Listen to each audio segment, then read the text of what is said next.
Dímelo familia, ¿qué es lo que hay? Bienvenidos aquí a GW5, a un nuevo episodio de Historia con Calle. Yo soy tu host, Carlos El Come, y para mí es un verdadero placer como cada 2 semanas, casi siempre son 2 semanas que lo estoy haciendo, pero obviamente es para que me den break a hacer, ¿verdad?, una investigación correcta, analizar bien documentos, leer bien los libros. Yo sé que no meta las patas, porque después no quiero que me estén corrigiendo, me están diciendo, mira, esto está erróneo, lo que sea. Pero si usted que me está viendo, usted que me está escuchando, ¿verdad? Pues estamos en Spotify, estamos en Google Podcast, Apple Podcast, Amazon Podcasts. Luego está iHeartRadio. Yo no sabía que yo sonaba por iHeartRadio, pero eso es gracias aquí a GW5. Si usted se quiere anunciar, si usted quiere participar en este estudio, si usted tiene una idea de un podcast o no sé, usted tiene algún negocio que quisiera cuajar con el jefe de este fabuloso estudio de grabación, pues sencillo, usted se tiene que comunicar con el gran Gaby. En este cintillo que te voy a poner aquí, porque estoy solito, sale el número de teléfono, que es el 787-221-9530. Gracias a Dios que me lo sé. O comunícate con Gaby en info@gw5.com. Recuerda que lo que no se promociona no se vende.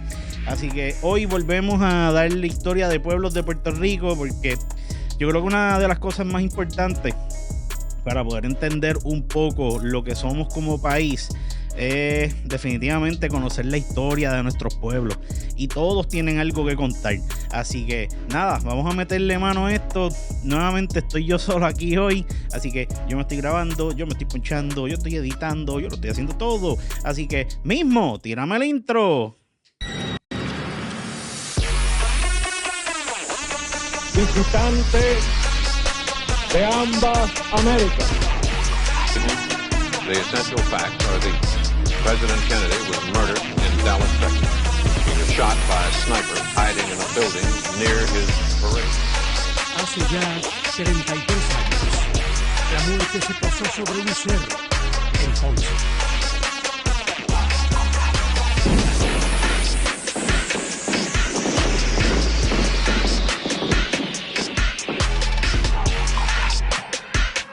Those aboard leaping for life from a flaming inferno. The actual crash of the Hindenburg.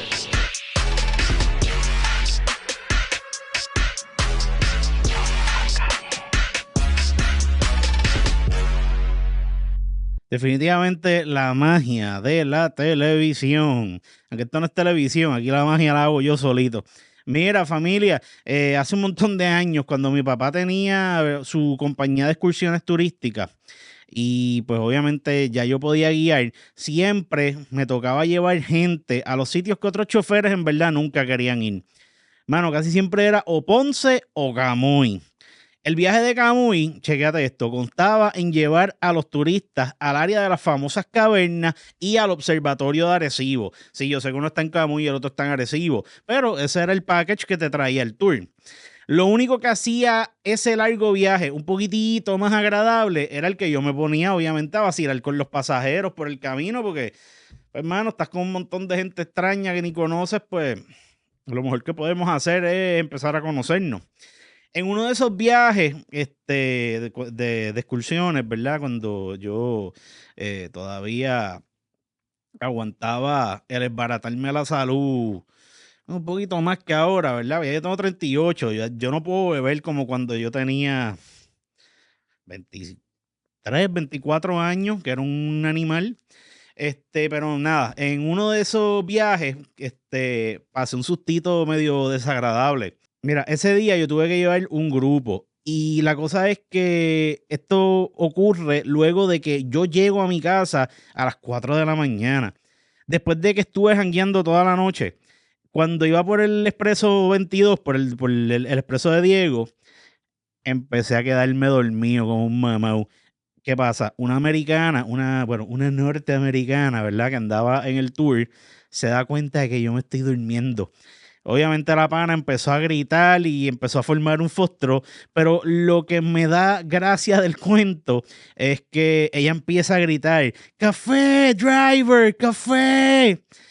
En verdad, por suerte, gracias a Dios, el grito de guerra que esta mujer empezó a dar ahí en la guagua, se puede decir que nos salvó la vida a todos ese día. Y hoy, gracias a esa señora americana que, ¿verdad?, me salvó la vida, y pues hoy estamos aquí para narrarles historia de Puerto Rico, les puedo hacer el cuento. La verdad, pues mira, aunque yo llevaba gente hacia Camuy, pues yo no hablaba de la historia de Camuy como tal. Básicamente, pues sí, se le daban detalles de lo que era Puerto Rico, ¿verdad? Pero más cosas que involucraran el área metro, no era nada, ¿tú me entiendes? No es nada de lo que yo te voy a hablar hoy.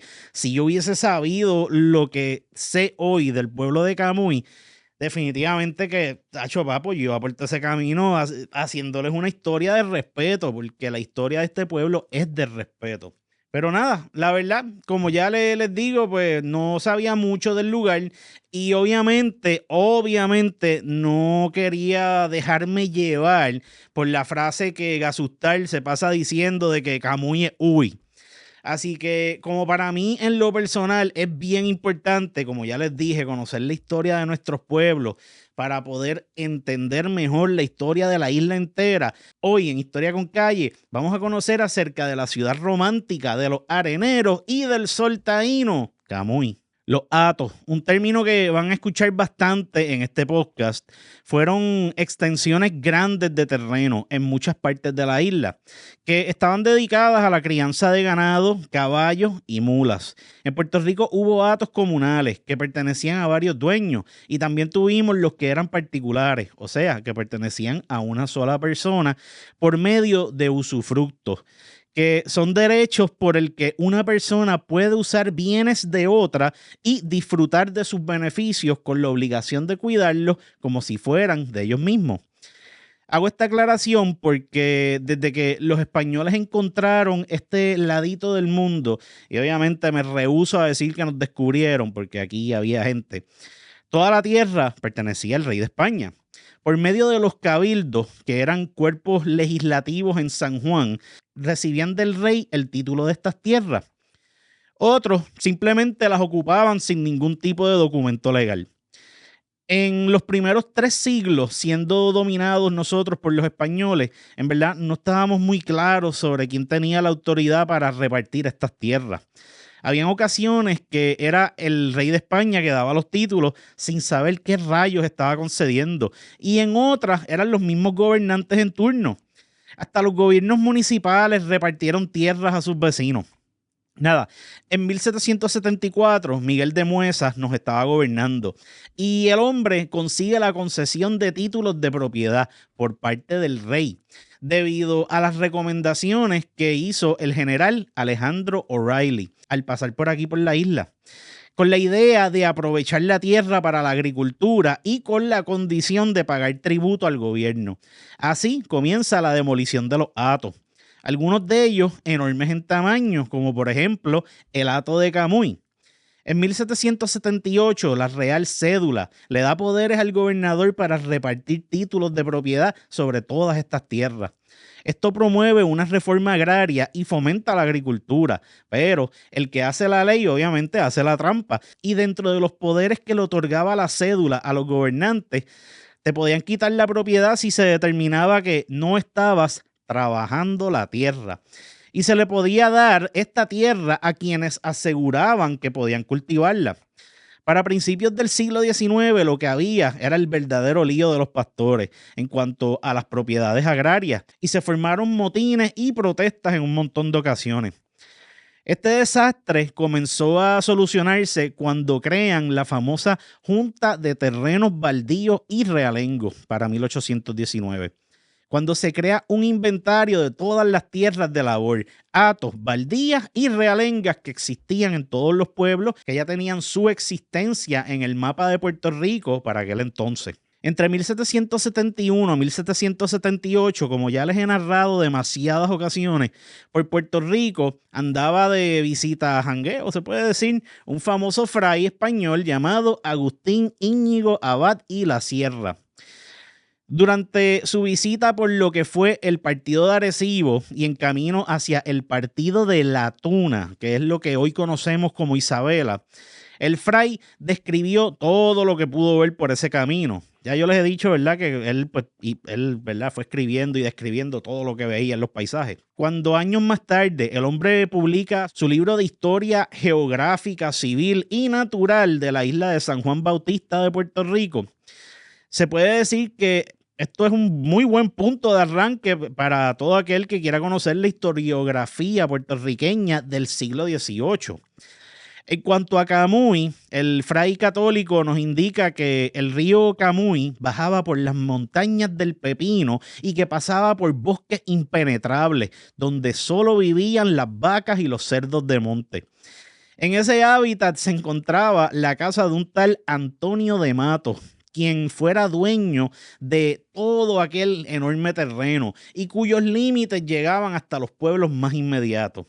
El territorio estaba rodeado de árboles robustos y especies comunes en la isla. Madera de buena calidad para trabajar, ¿verdad?, cualquier trabajo que tuviera que ver con madera. En el centro de los montes, la maleza era espesa, con poca hierba y de bien mala calidad, lo que hoy, ¿verdad?, le llamamos coítre monte.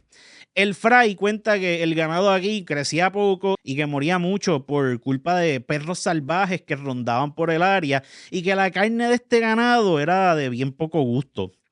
Parece que el día en que Fray Íñigo pasó por aquí estaba bien por techo, porque todo fue crítica.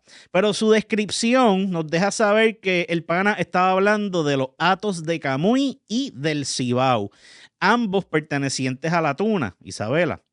Estos hatos se encontraban entre los ríos Camuy y Oaxaca. El hato de Camuy en el norte y el hato del Cibao en el sur. Otro cronista, pues este era francés, llamado André Pierre Ledru. No sé si está bien dicho, perdónenme, mi francés es horrible. Quien también estuvo andaregueando por todas estas tierras, hace la misma descripción de Íñigo. Hay gente que dice que se copió del hombre. Bueno, no sé.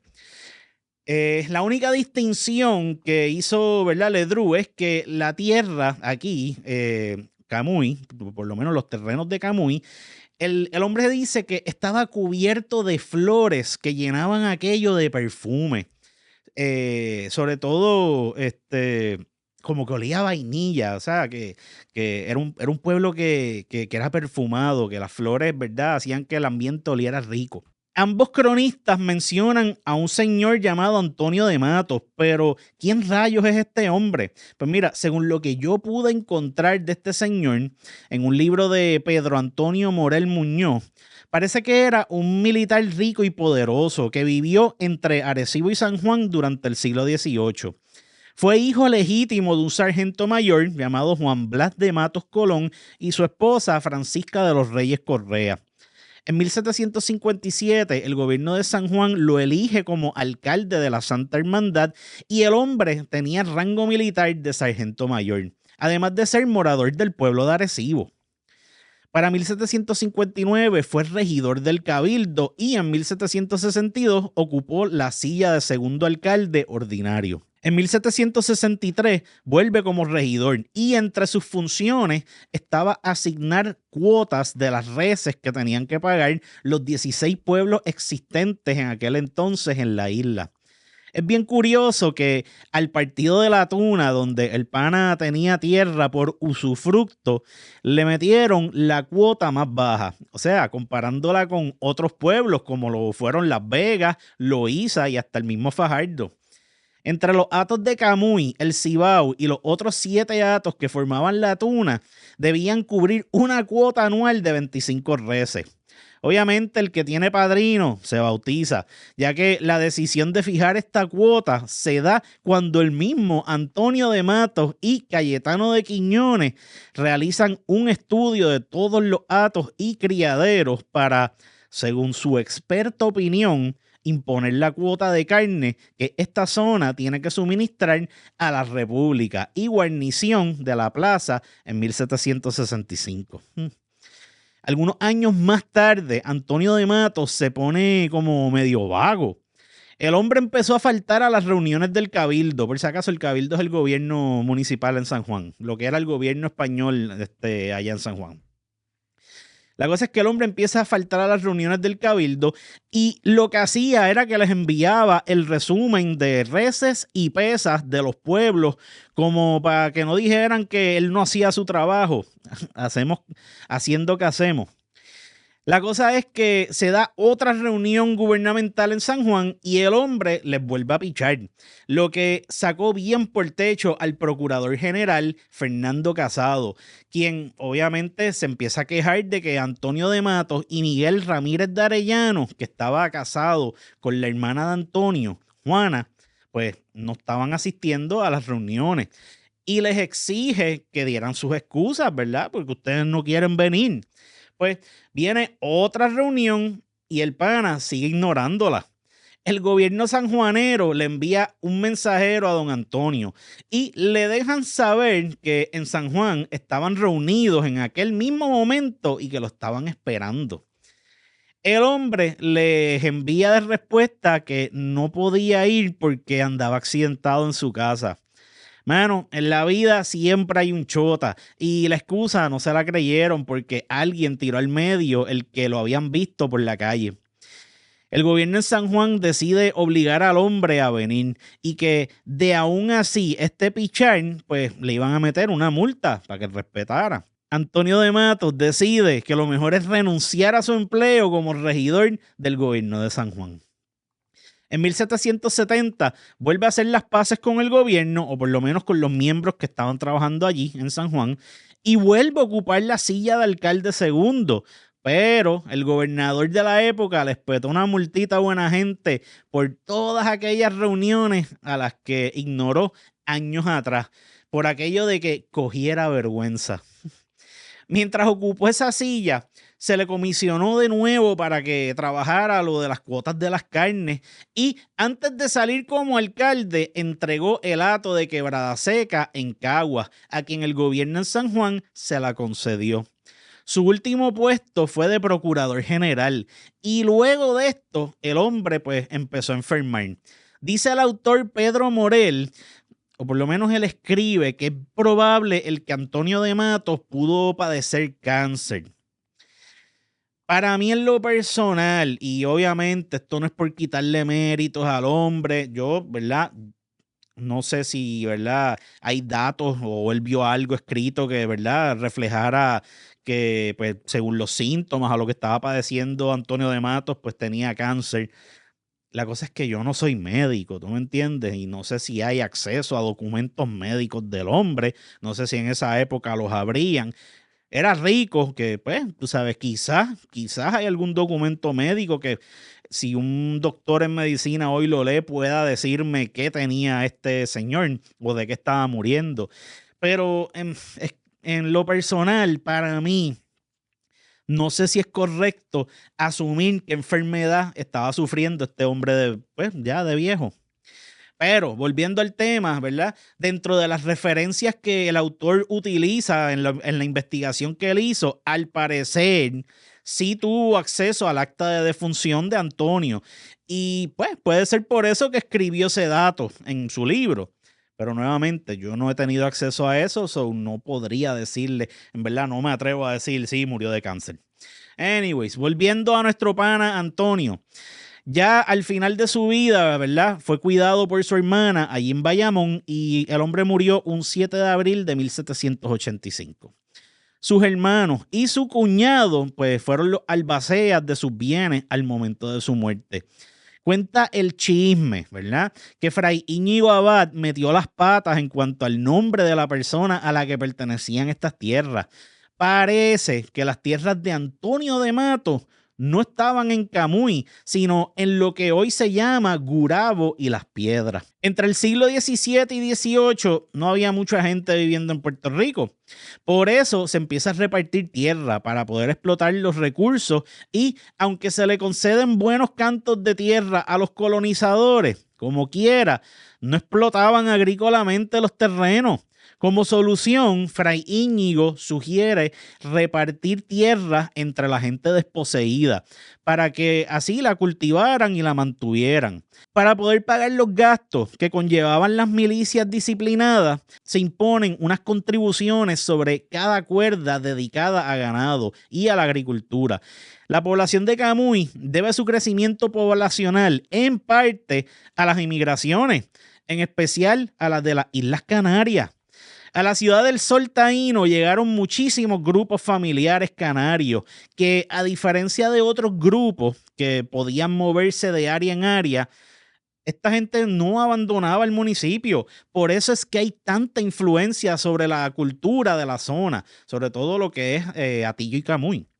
Por mucho tiempo, y quizás hoy todavía, puede que alguien diga esta frase, ¿verdad? Pero no, yo nunca la he escuchado. Pero aparentemente existió una frase en donde se referían a la gente de Camuy y a los de Atillo como pueblos de isleños. El hato de Camuy y el hato del Cibao eran de la tuna en cuanto a lo militar y en cuanto a lo político. Pero en cuanto a los religiosos, pertenecían al partido de Arecibo.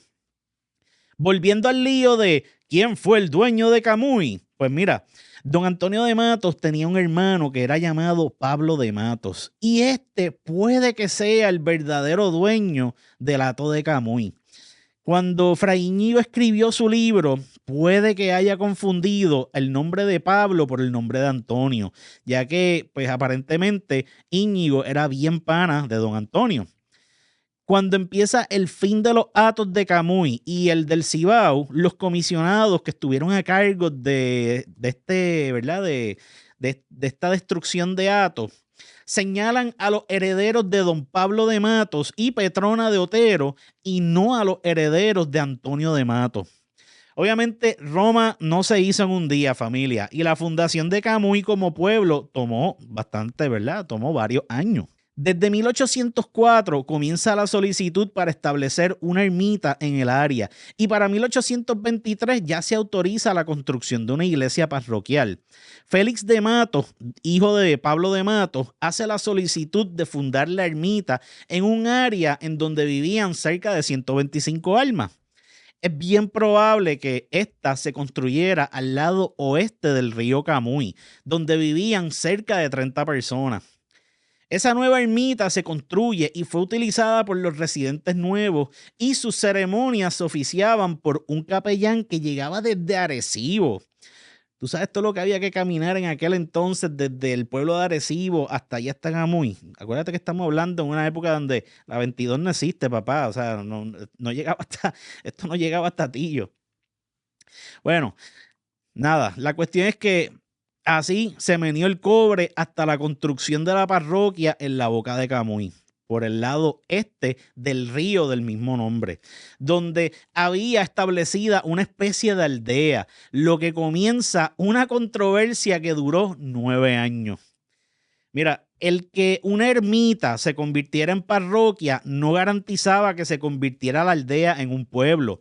Esto era solo uno de los pasos. También se necesitaba la autorización del gobierno.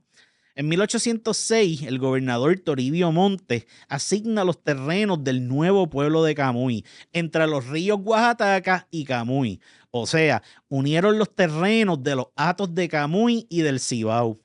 Parece que el gobernador como que no andaba muy claro en cuanto a la colindancia del nuevo pueblo por el este. Y 6 meses más tarde, el territorio del nuevo pueblo quedaba en las tierras entre el río Carrizal y Guajataca. Años más tarde, en 1822, salió a relucir el que el río Carrizal no existe y que la colindancia de Camuy con Arecibo era Quebrada Seca. En una sesión ordinaria del gobierno se establece que Camuy tenía los terrenos de los antiguos hatos más terrenos que le quitaron al pueblo de Arecibo, desde Quebrada Seca hasta el río Camuy. Ya establecidos los límites en el territorio, el gobernador le pide a los vecinos que por favor escojan el lugar en donde se establecería el pueblo y las condiciones obviamente que se necesitaban para que éste prevaleciera. Los vecinos no se ponían de acuerdo en cuanto a dónde rayos querían localizar el nuevo pueblo y se formaron 3 grupos. Cada grupo estaba buscando que la construcción fuera en un lugar distinto y, ¿verdad?, a conveniencia de cada uno de estos distintos grupos. Mira, el primer grupo quería que el pueblo estuviera al este del río Camuy. El segundo grupo lo quería donde hoy se ubica lo que es Quebradilla. Y el último grupo al oeste del río Camuy. Como nadie se ponía de acuerdo, se le ordena al señor José Antonio de Ortiz de la Peña, que era el alcalde de Arecibo para aquel entonces, que escogiera el lugar donde el pueblo se iba a construir. El alcalde arecibeño obviamente ignoró a los residentes del este y escogió a los del oeste. Se aprueba la medida y se escoge el lugar donde hoy se encuentra ubicado el pueblo de Camuy y donde obviamente se construyó su primera ermita. El alcalde de Arecibo aparentemente fue influenciado por Félix de Matos, que parece que quería el pueblo y la iglesia cerca de su hogar, ya que el hombre no quería caminar mucho ni cruzar el río para poder asistir a misa. En octubre de 1807 se coloca la primera piedra de la fundación del pueblo de Camuy y hasta se clava una cruz de madera marcando el lugar de la nueva parroquia. En 1808 nombran a Félix de Matos como teniente a guerra de Camuy, que eso es el equivalente al alcalde. A pesar de que no contaban con los edificios que exigía el gobierno ni con la iglesia. El primer lío de este nuevo municipio se da en 1810 cuando 60 personas, hombres y mujeres, llegan hasta el lugar escogido para construir la parroquia y deciden llevarse la cruz que allí se había clavado de madera y moverla hacia la sabana. Félix de Matos logra detener a toda esta gente y les pidió que obviamente pidieran permiso para hacer eso por medios legales y justos. La creación de Camuy como pueblo fastidió lo que era la tuna, ya que les quitaron pues terrenos útiles que ese pueblo utilizaba entre la quebrada Bellaca, no estoy jodiendo así se llama, y el río Oaxaca. Aunque la tuna trató de reclamar estos terrenos que les quitaron, el gobernador ni los atendió. Para colmo, aunque ya habían aprobado la fundación del nuevo pueblo, todavía los vecinos estaban peleando por la localización del mismo. En 1812 comienza la nueva Constitución Nacional que fue aprobada en las Cortes de España y Puerto Rico fue declarado parte integrante y provincia de esa nación. Como parte de los derechos que otorgaba esa constitución, Félix de Matos, como teniente a guerra, convoca las primeras elecciones de Camuy para poder escoger al primer ayuntamiento municipal del pueblo. Y sale electo su primer alcalde, don Antonio Vélez del Rosario. Electo ya el nuevo ayuntamiento, la primera decisión que toman es comunicarle al gobernador que el lugar escogido para construir el pueblo no era el mejor. Las dos opciones que presentaron fue construir en donde hoy está el pueblo de Atillo o por Camuy arriba. El lío de la fundación por fin se resuelve para 1822.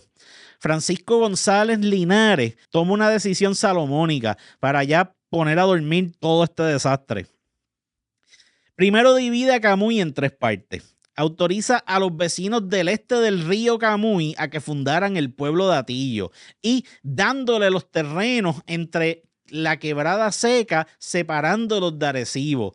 Autorizó a los vecinos de la sabana a que fundaran el pueblo de Quebradilla, dándole las tierras entre la quebrada Bellaca, separándolos de Camuy y también separándolos de la tuna. Bueno, ya por fin todos contentos. Gonzalo de Linares vuelve a conceder permiso para que ya por fin construyan la susodicha parroquia. Y luego, en 1826, empiezan a construir la Casa del Rey, que se terminó de construir para 1828. En 1833, las cosas no andaban muy bien en cuanto a lo económico. Y muchos de los antiguos apellidos, como los Matos, empezaron a desaparecer. Y otros apellidos comienzan a quedarse con el canto. El principio del nuevo municipio fue bastante lento y su gente, en su mayoría, era pobre. Para colmo, las primeras décadas del siglo trajeron un montón de problemas económicos, peleas por terrenos, sequías y el fin de varios recursos naturales. Con la llegada de los colonos aquí al área, empezaron a pelar para abajo aquellos bosques para la crianza de animales. La deforestación fue tan al garete que como consecuencia consigue la pérdida de humedad en los terrenos y por lo tanto la pérdida de un montón de recursos naturales. Camuy estaba llena de madera buena y la mayoría pues, terminaba procesada en un asadero a la boca del río, donde una parte la utilizaban los locales y el resto pues la exportaban. Oye, contrario a muchos pueblos de este país, donde obviamente sus inicios pues empiezan con la construcción de una iglesia, en Camuy no fue así. Ese honor se lo lleva el cementerio. Tenemos que entender una cosa, en donde hay vida humana, obviamente la muerte siempre anda merodeando entre nosotros. Y los muertos pues no esperan ni por casa del rey, ni por iglesia, ni por nadie. El muerto se muere y hay que enterrarlo. So, el honor de esa primera obra pública de Camuy le toca al cementerio municipal. El pueblo de Camuy parece que nunca olvidó su pelea con aquellos grupos que querían la construcción de una iglesia en lo que hoy conocemos como Atillo. El antiguo barrio de Carrizales o Atillo del Corazón era un nuevo pueblo con su jurisdicción política separada. Pavo, cuando muere el alcalde de este recién creado municipio y el alcalde interino de Camuy se entera del bochinche, pidió a las autoridades que se nombrara a un tal Gregorio Crespo como nuevo alcalde del barrio de Atillo. Los residentes de ese pueblo andaban por el techo, ya que no querían a este señor Crespo y le dejan saber al gobernador de la época su molestia y le explican que el alcalde de Camuy tomó esa decisión porque estaba lleno de odio en su corazón contra los vecinos de Atillo. El gobernador nombró a los sargentos mayores de Urbanos de Atillo y Quebradillas como alcaldes interinos de sus pueblos, por si acaso, y el que se mantengan separados como aún hoy siguen de Camuy. De esta manera derrotan el posible crimen que el alcalde de Camuy estaba calladito intentando de hacer. El alcalde de Camuy quería anexar al pueblo de Atillo a Camuy. Para 1824 hay poca gente viviendo por el área. Digo poca cuando pues miramos el tamaño del terreno. Apenas habían 18 casas y 1980 personas que estaban esparcidas por todo el territorio. Pero este pequeño grupo de gente rompe a darle duro al trabajo y comienza la construcción y arreglos de los caminos que iban hacia Oaxaca y hacia Pepino, o sea, San Sebastián. Construyeron la carnicería, arreglaron su cementerio que andaba en bien mal estado, o sea, se veían hasta los muertos. Buscaron presupuesto para comprar la nueva alcaldía o casa del rey y hasta consiguieron los materiales para hacer un puente. Se dice que esta primera casa del rey estaba bien hecha y que era hermosa a la vista, con sus balcones, puertas, ventanas y hasta el calabozo. Hasta el calabozo daba la impresión de que, aquello daba gusto de estar preso allí.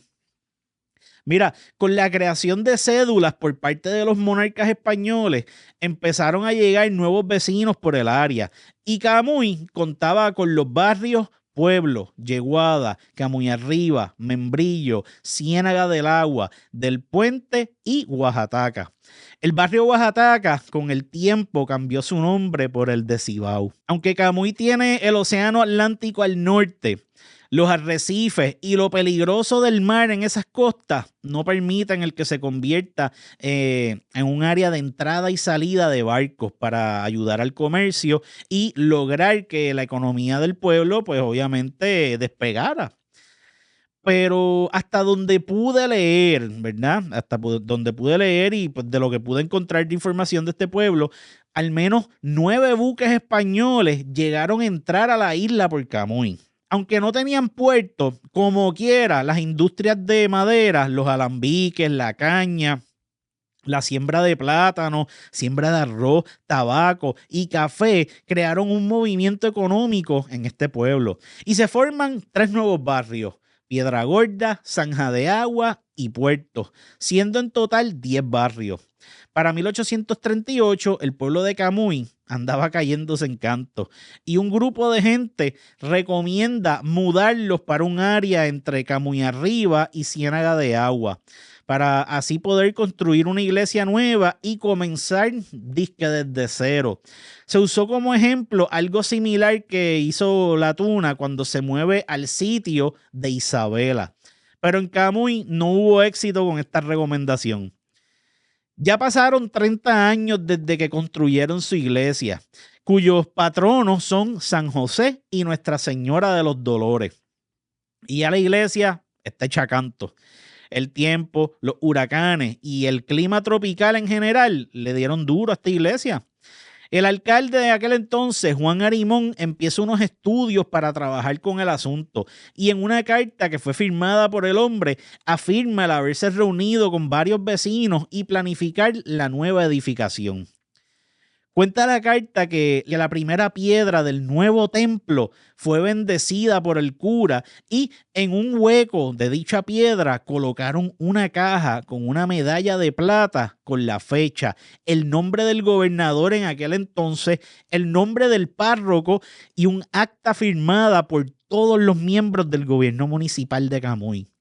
Cerraron la caja, la colocaron y comenzó la construcción de esta nueva iglesia. Con el tiempo, esa segunda iglesia fue destruida para construir la que tienen hoy en día.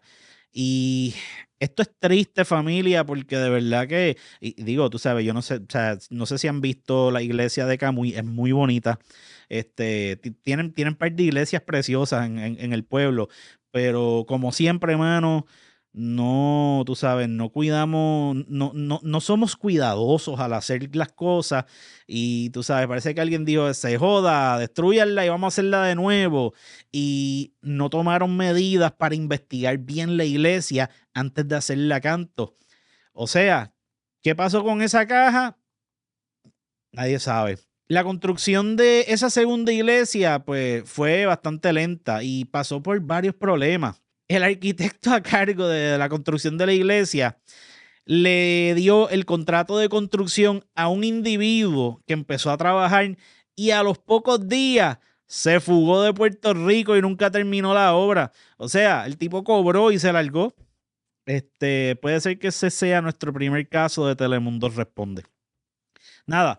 Nombran a otro arquitecto de la época y ya en 1855 Camuy inaugura su segunda iglesia.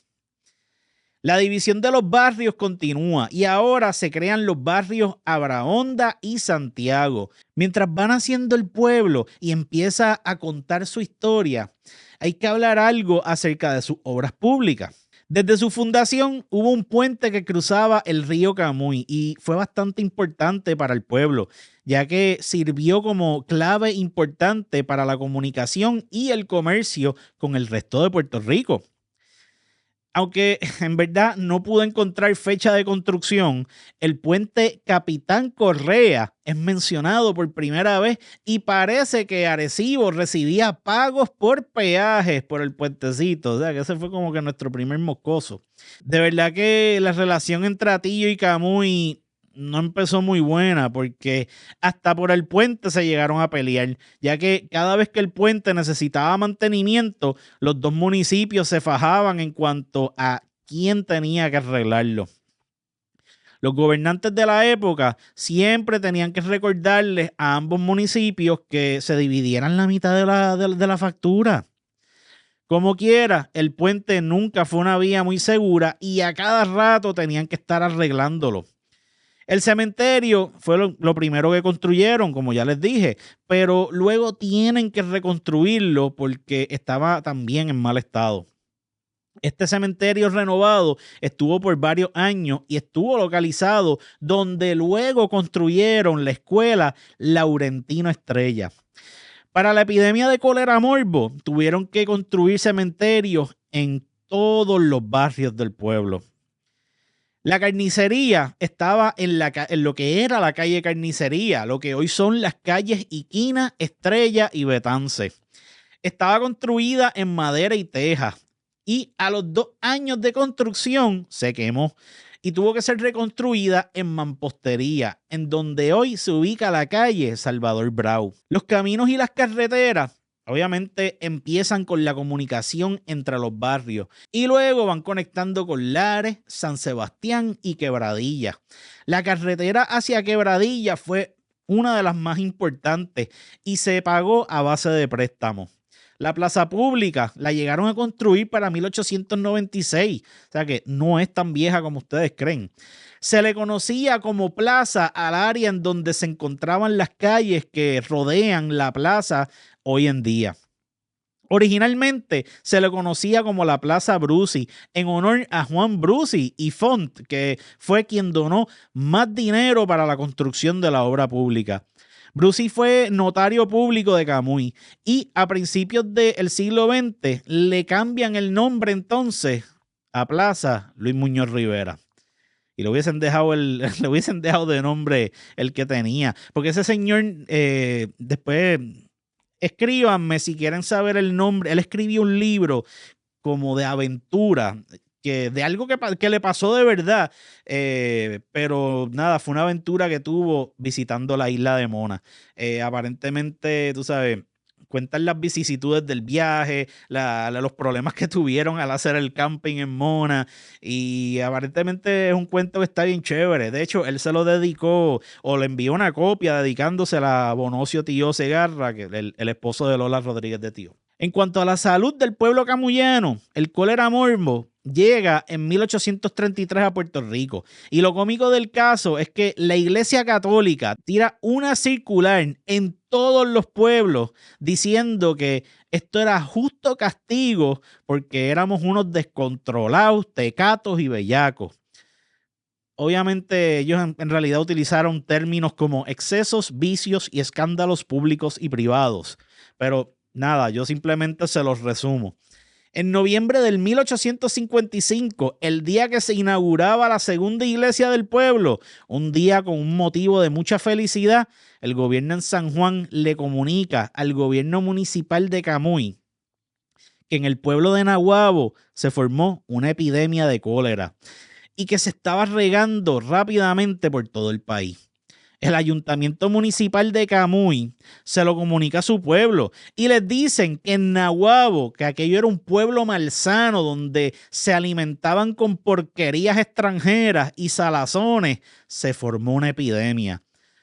Cosa que pues no se esperaba ocurriera en Camuy porque el clima de Camuy y sus alimentos eran muy diferentes a los de ese pueblo.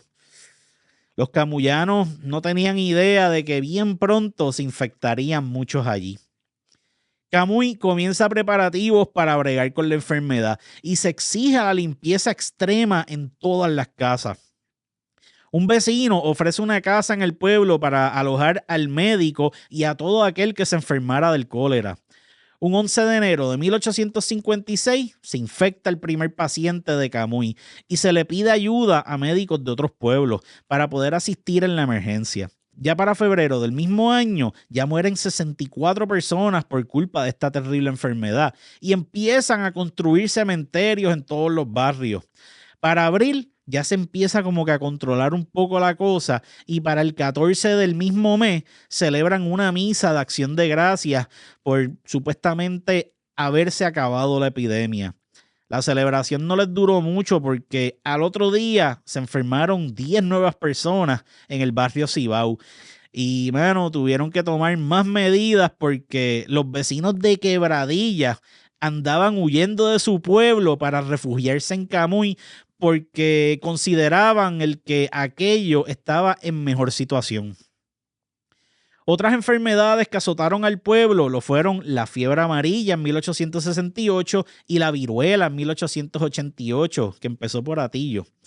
En cuanto a la viruela, parece ser que no fue tan fuerte el impacto como el del cólera porque ya existía una vacuna. Corillo, en cuanto al grito de Lares, Camuy tuvo su participación en este famoso evento. Motivados por el Gran Betance, algunos camuyanos crean en el sector Palomar del barrio Ciénaga una sociedad secreta separatista llamada Lanzador del Norte número 1, que era presidida por un venezolano llamado Manuel María González.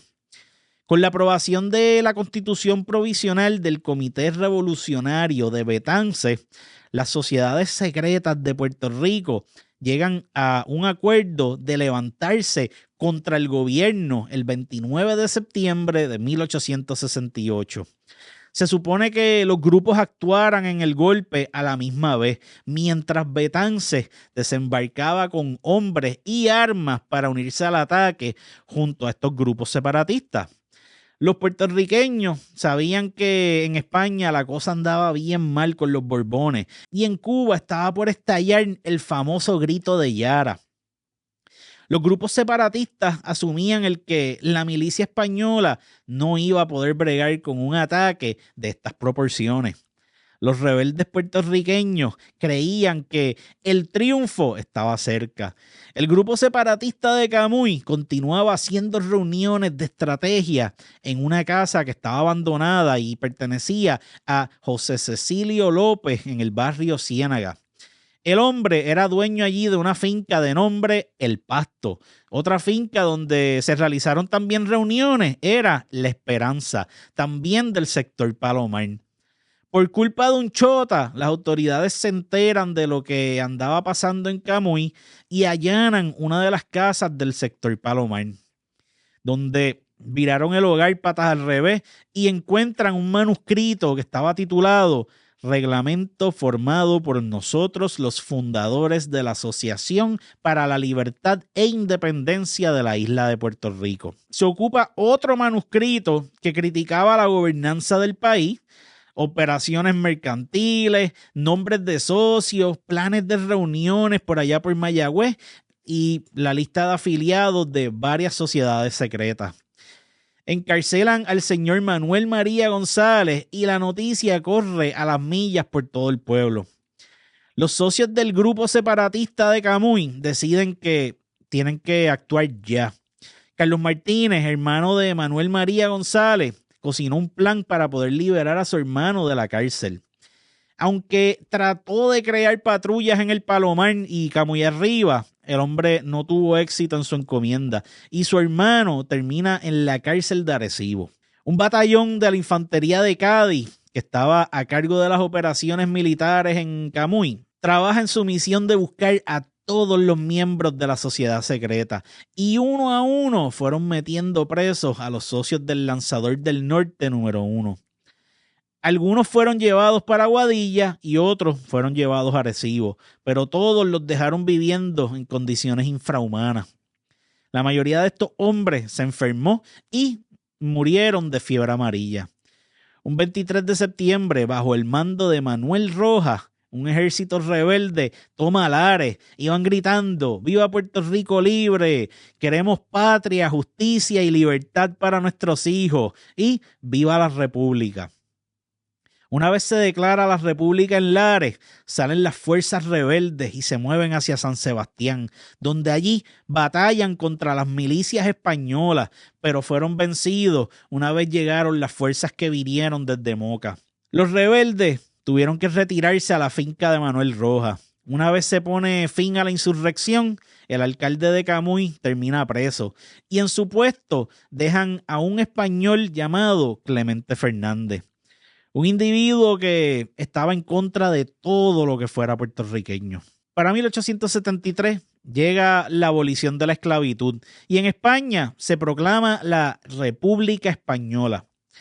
Mientras eso ocurría, en Camuy, un agricultor del barrio Zanja de Agua, viudo, con 6 hijos, familiares y un par de esclavos, empieza a recibir unas cartas anónimas de que aparentemente su casa iba a ser asaltada. Cayetano Estrella, este agricultor de 65 años, era dueño de la finca La Dulzura. El hombre le pide ayuda al alcalde, pero lo ignoraron y puede que se haya comunicado con Arecibo, pero fue la misma historia, le picharon. Como el viejo vio que nadie lo quería ayudar, decidió resolver por su cuenta y el hombre se preparó con toda la ayuda que pudo recibir de amistades. Alguien le comunicó a la Guardia Civil de los preparativos de defensa del agricultor, aunque se dice que pudo ser un plan de quienes andaban en contra de la recién abolición de la esclavitud. Esa noche, un grupo pequeño bajo el mando del cabo José Obio Bardají llegaron hasta la hacienda para investigar y Estrella y su gente creyeron que era el asalto que les habían dicho que iba a pasar. El agricultor y su corillo comienzan a atacar con piedras y algunas armas que tenían a la Guardia Civil. El grupo del agricultor logró herir a un teniente y un guardia civil, pero un rato después llegó la Guardia Civil armada hasta la cereta, con refuerzos y con armas, y mataron a 3 personas, hirieron a 2 y arrestaron a 16. Además de incautar armas, sables, puñales, machetes, etc. Los sobrevivientes de este desastre fueron recluidos en la iglesia hasta que un juez y un fiscal de Arecibo ordenaron su encarcelamiento allá en Arecibo. El bochinche de lo que ocurrió en Zanja de Agua corrió como pólvora por todo Camuy y el alcalde junto con personas de renombre en el pueblo trataron de ayudar a esta gente para solucionar el lío.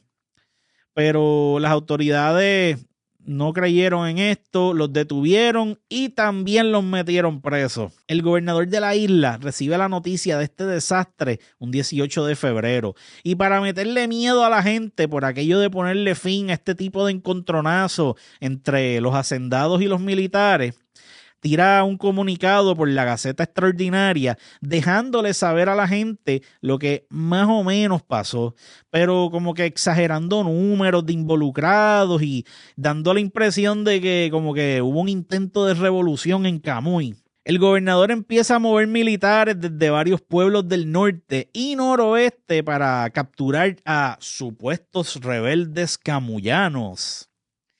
En verdad, Camuy vivió unos días bien terribles donde arrestaban a vecinos, allanaban casas y, le violaban la privacidad a cualquiera. Aparece un grupo de gente lista para defender a los que estuvieron envueltos en los sucesos de la finca en Camuy. La prensa en otros países, obviamente no aquí, comenzó a darle exposición al asunto, ya que en Puerto Rico no se podía discutir. La prensa radical de París, Francia, redacta un artículo de manera bien inteligente cómo los sucesos de esa noche no fueron de carácter político y que más bien vienen de los intereses de gente perversa que no querían el fin de la esclavitud.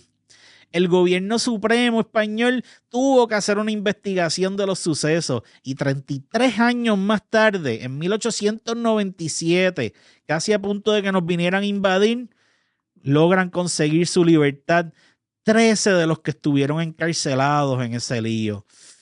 Las injusticias de la vida. Bien, como todo pueblo, Camuy también tiene sus personajes distinguidos a lo largo de su historia. Mira, figuras como José Joaquín Gille Ávila Portalatín, quien fue atleta de renombre internacional, además de ser uno de los maestros más queridos del pueblo de Camuy. Como figura importante del cristianismo en Puerto Rico, obviamente dedicó su obra evangelizadora por muchísimos lugares en el mundo. Orgullo del barrio Zanja nació un 11 de septiembre de 1925. Al graduarse de la escuela superior en Arecibo, ingresa en la Universidad Interamericana en San Germán, donde logra completar su bachillerato en Ciencias Naturales. Fue maestro de biología y química por 21 años y debido a su gran sentido del humor y su habilidad de bregar con seres humanos, cosa que no es fácil, los estudiantes eran locos con él. Dicen que Gille tenía el don de explicar con sencillez los temas más complicados de la ciencia. Además de ser maestro, también fue uno de los más grandes atletas de todo Puerto Rico. Su especialidad fue el fisiculturismo y el levantamiento de pesas, donde ayudó a muchísimos otros atletas en estos campos. Formó parte de la delegación boricua en Juegos Centroamericanos y del Caribe en México y trabajó su famoso gimnasio para capacitar atletas en los bajos de su residencia. Papo, de su gimnasio salieron 3 Mr. Puerto Rico, usted no se equivoque, campeones de fisiculturismo. Gille Ávila siendo el primero, José Antonio Negré Ramos y un ex juez, Luis Raúl Cruz. Se puede decir que gracias a Gille, Camuy se convirtió en la capital puertorriqueña del deporte de los músculos y de las pesas. Eventualmente, ese lugar de deporte se transforma en un centro de oración, una vez Gille se convirtiera al Evangelio de Jesucristo y luego construyera la primera oficina del ministerio Cristo Viene. No solo gana el título de Mr. Puerto Rico en 1954, obtiene el título Mr. Norteamérica y también le dio con jugar béisbol AA con el Camuy Arena. Una vez lo diagnostican con artritis, se detiene su carrera deportiva y se dedicaba full time como pastor de Dios. Relata la leyenda que Gille andaba viendo a un evangelista norteamericano famoso predicando la palabra y él se sintió tocado por el Espíritu Santo. Escuchó una oración a los enfermos y se fue a su cuarto a orar de rodillas. Así rindió su vida ante Cristo, quien aparentemente allí lo sanó y lo salvó. Ante esa experiencia prometió testificar acerca de Cristo y sus hazañas.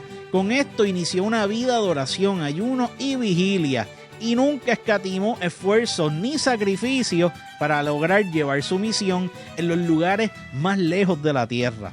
Así visitó las Américas, Europa y otros continentes, fue recibido por gobernantes en varias naciones y fue reconocido como un varón ungido por Dios. El mensaje de Gille llegó por América, Europa, África y Asia desde 1988.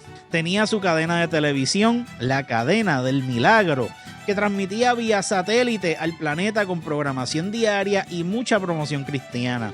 Murió a los 87 años en Camuy. Otro famoso del pueblo de Camuy es el señor Carlos Gallizá Bisbal. Fue patriota, abogado, político y ciudadano con una trayectoria de lucha en defensa de los intereses de nuestro pueblo. Nace en Camuy un 3 de octubre de 1933 en la calle Estrella. Sus estudios elementales fueron entre Camuy, Manatí y Río Piedras, donde luego ingresa en la Universidad de Puerto Rico y su recinto de Río Piedras y completa su bachillerato en Administración Comercial y luego se gradúa de abogado en la Escuela de Derecho, especializándose en Derecho Laboral y Penal. Para 1961 comienza como tal su participación en la política del país, donde llega a ocupar posiciones de alto liderato en el Partido Independentista, del cual llegó a ser su vicepresidente, y en el Partido Socialista, del que llegó a ocupar la silla de presidente y secretario general. Su sentido de compromiso por la libertad de nuestro país lo llevó a defender sus ideales en los foros más altos internacionales, como la ONU y el Movimiento de Países No Alineados. Sus argumentos y planteamientos eran famosos por ser profundos, además de que los defendía con mucha valentía ante el Congreso estadounidense. Entre 1972 al 76 fue representante a la Cámara, donde fiscalizó en beneficio de los intereses del pueblo puertorriqueño. Tuvo importantes aportaciones en el campo periodístico y se dejó sentir como columnista en el periódico Claridad, del que formó parte de su junta de directores y también del Nuevo Día. Gallizá realizó la bonita labor de la orientación pública en programas donde se discutía nuestra realidad nacional, tanto en la radio como en la televisión. Hablando del futuro de Puerto Rico, una vez comentó: solo podemos vencer si nos unimos como pueblo. Lo que nos une es mayor y más importante que nuestras diferencias. Murió un 7 de diciembre del 2018. El señor Juan de Capadocia Rodríguez Lozada, también conocido como Johnny Rodríguez. Este es otro hombre bien famoso del pueblo de Camuy. Su nombre, Johnny Rodríguez. Hoy, damas y caballeros, tenemos el placer inmenso de presentar a ustedes a uno de los grandes compositores y a la vez cantantes de Puerto Rico de todos los tiempos. Es un privilegio tener en los compositores y sus canciones a ese gran valor de nuestra música que es Johnny Rodríguez.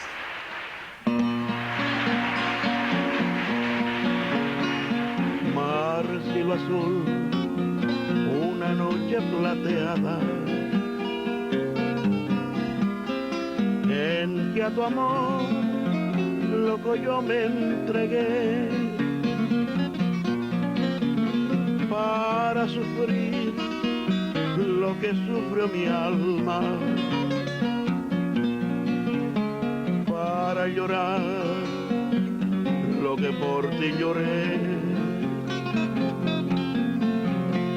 Fue mi querer, cual sublime oración, no fue pasión, la ilusión de un ayer. Diste a mi ser algo que ya esperaba, embrujaste mi alma con tu querer. El primero de 11 hermanos se mudó jovencito para Barrio Obrero. A los 17 años se gradúa de la Central en Santurce. Y ya tan joven, era famoso por sus serenatas, donde se ganaba un pesito por cada serenata que hacía. Luego el hombre se va para Nueva York, empieza a trabajar de lavaplatos en el hotel McAlpin. Su papá, bendito, quería que fuera abogado, pero por suerte el muchacho quería ser músico. Así comienza una exitosa carrera en la música, donde se consideró como la mejor voz de trío de Puerto Rico. Johnny Rodríguez fue el primer boricua contratado como actor para NBC y CBS entre 1940 a 1950. Aunque nunca contrajo matrimonio, se dice que amó a Lidia Rodríguez, a quien le dedicó hasta una canción. Se dice que sacrificó su carrera musical para impulsar la de su hermano Tito Rodríguez, quien fue como un hijo para él. Fue compositor de más de 600 canciones que expresaban mensajes claros y llenos de emoción. El hombre abrió caminos para muchísimos cantantes de habla hispana en los Estados Unidos, además de fundar uno de los primeros y mejores tríos de toda América. Durante los 30 se presentó con su famoso trío por lugares como Lisboa, en Portugal, Madrid, España y París, Francia, donde desplegaba siempre la bandera de Puerto Rico con mucho orgullo. Para los 50 abre un famoso bar llamado El Cotorrito, un lugar bien elegante y bien frecuentado por los sanjuaneros de billete, donde se hacían shows de dragas. Este famoso local acogió a los que son marginados por las hipocresías de la sociedad. Johnny Rodríguez perteneció al Partido Nacionalista Puertorriqueño y llegó a ser camisa negra, brazo armado de la organización política. Tipo estaba cabrón. Falleció en 1997 y sus cenizas descansan en el pueblo que lo vio nacer. Como todo pueblo, Camuy tiene sus personajes pintorescos y aquí yo les voy a presentar algunos de ellos. Está Felipe Martínez, que tenía su compañía de transportación pública y servía de enlace para la gente del pueblo entre Camuy y San Juan. En los años que este hombre vivió, bien poca gente tenía carro y dependían del hombre para poder viajar a la metro y bregar con sus diligencias. Dicen que Felipe era un tipo súper a fuego, ya que si alguna viejita de Camuy tenía a su médico en San Juan, allí estaba el hombre buscándola para llevarla. La dejaba en la oficina del galeno y hasta le decía a la secretaria que por favor trátemela bien. Luego esperaba a que la doñita saliera y la llevaba de vuelta para Camuy. Si algún camuyano tenía que resolver algo con el gobierno, allí estaba Felipe aconsejándote de qué tenías que hacer. Y si tenía pala dentro de la agencia, el tipo te buscaba la ayuda. Muchísimos estudiantes universitarios llegaron a ir a la universidad porque Felipe se encargó de darles la transportación para que estos muchachos se convirtieran en profesionales del futuro. El tipo te daba transportación, te aconsejaba, te ayudaba a buscar hospedaje, te ayudaba a conseguir libros y hasta ayudó a los estudiantes a conseguir trabajo en San Juan, cuando todavía no existían las becas federales en el país. No había rincón de San Juan que Felipe no conociera, al igual que Camuy, la ciudad de sus amores.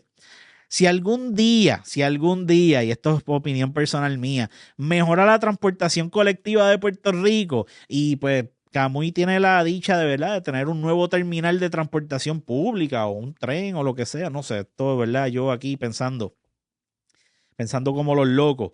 Yo creo que sería un acto de justicia dedicárselo a este señor que ayudó tanto a su gente. Mira, otro camuyano famoso fue Carranza. Carranza era un camuyano gordo, trigueño, con su sombrero y unas botas largas que paseaba por el pueblo montado sobre una yegua. Cuando venían de la metro y lo veían, está cabrón, un gordo montado encima de una yegua. Cuando venían de la metro y lo veían, que era en verdad algo bien extraño para la gente.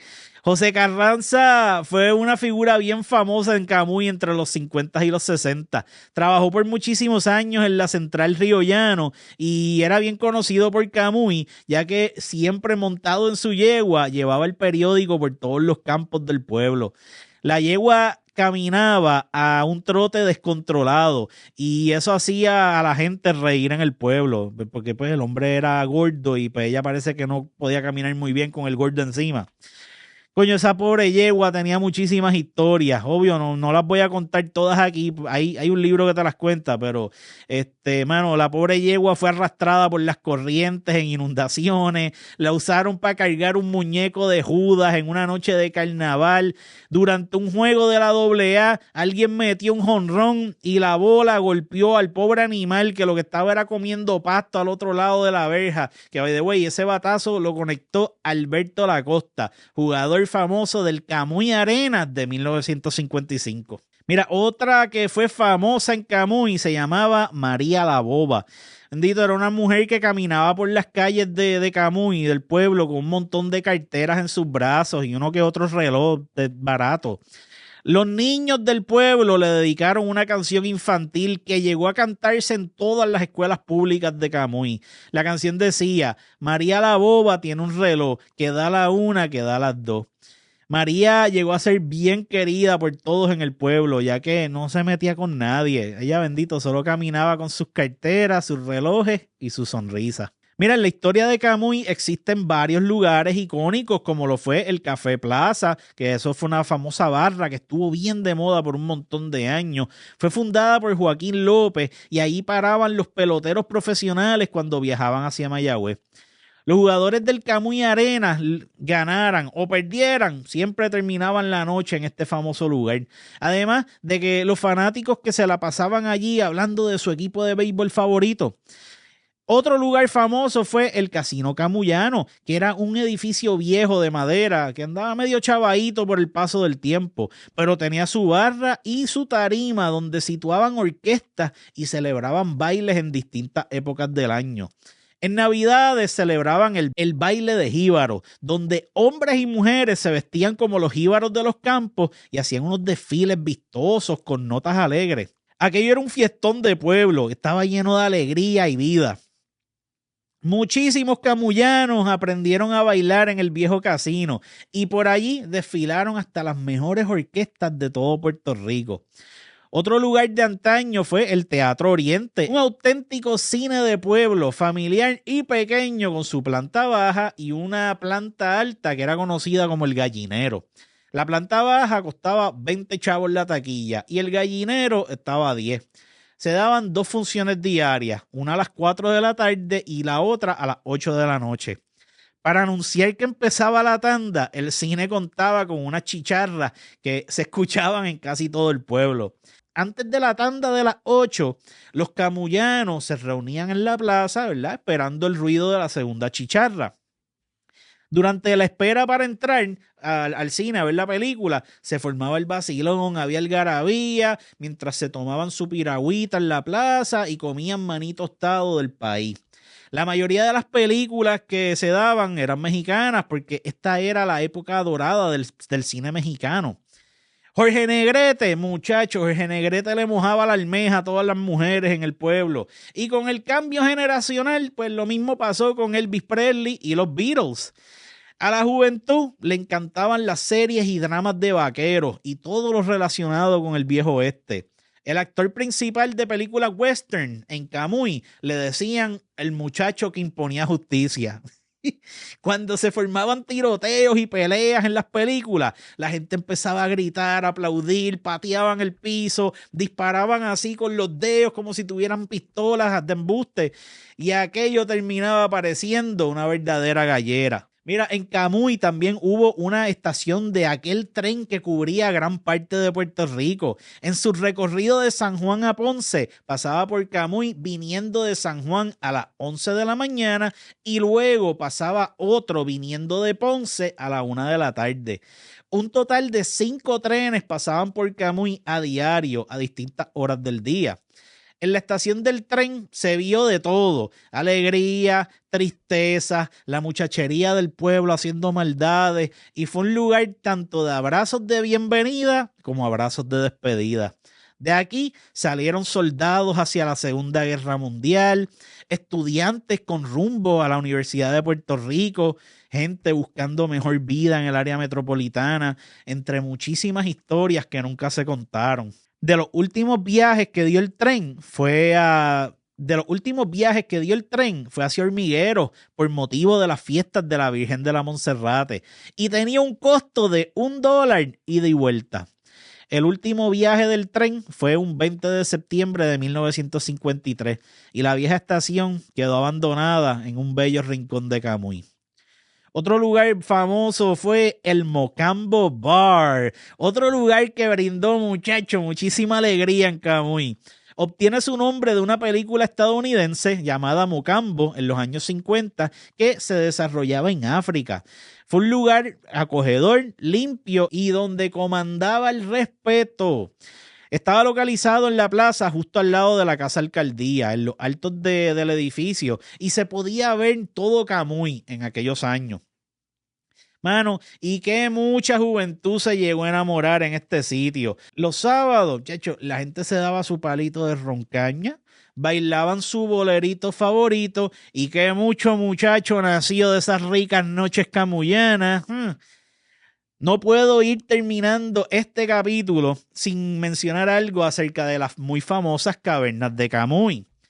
Estas son parte de una extensa red de cuevas naturales de piedra caliza y cursos de agua subterránea que fueron excavadas por el tercer río subterráneo más grande del planeta, el río Camuy. Aunque Recursos Naturales te va a decir que las cuevas fueron descubiertas en 1958, esto no es totalmente cierto. En Camuy hubo comunidades taínas primero que muy probablemente conocían bien sus caminos naturales, y luego de la conquista española, con la creación de nuevos caminos y carreteras, los camuyanos conocían de la existencia de estas cavernas. En otro capítulo me voy a dedicar más a fondo a estudiar su historia natural y laboral, porque ¿sabes? Es que es algo bien complejo, ¿sabes? Es mucha información y papo, ¿sabes? No, para un solo episodio iba a ser mucho. 4 horas duramos aquí hablando. No creo que quieran verme la cara por 4 horas. El lugar en verdad es un atractivo turístico y por muchos años su entrada principal fue a través de Cueva Clara.